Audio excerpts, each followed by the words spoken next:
السلام عليكم أصدقائنا الغالين والعزيزين على القلب. تعلمت اليوم وصفة جديدة أنا للسعال المزمن. والوصفة عبارة عن مواد طبيعية.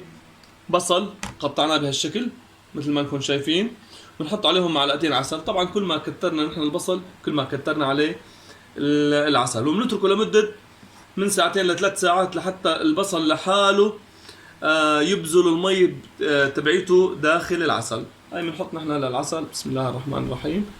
بنستخدم اي عسل طبيعي، المهم انه يكون عسل طبيعي ومكفول من عنا، من عند اي انسان تاني انتم بتثقوا فيه. بسم الله الرحمن الرحيم. هاي حطينا معلقتين، نقصت شوي انا لذلك بدي ازيد شوي صغيره. نخلط العسل مع البصل، نخلطهم كويس، ونتركهم من ساعتين لثلاث ساعات. كل شوي بنحركهم وبنشوفكم بعد الوقت اللي حددناه. السلام عليكم ورحمة الله وبركاته أصدقائي، رجعنا لكم بعد انقضاء الفترة المحددة.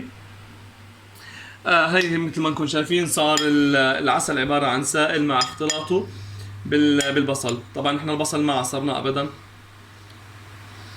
بنصفيه ولو قسم بسيط منه مشان ما نطول عليكم.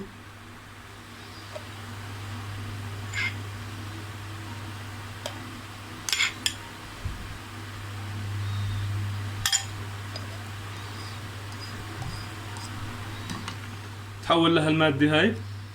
هاي بتأخذ 3 مرات باليوم. إذا كان في بلغم بيتاخد حب الرشاد. حب الرشاد بيتاخد عبارة عن ملعقة صغيرة بعد الطعام، إن كان بعد الفطور أو بعد الغداء أو بعد العشاء. المهم ملعقة واحدة صغيرة ولمدة 5 أيام، لأنه مثل ما حب الرشاد فيه له فوائد، كمان فيه له أضرار. هلا من فوائده فاتح للشهية وطارد للسموم ومنقي للدم، ويعتبر مضاد حيوي ويحارب البكتيريا.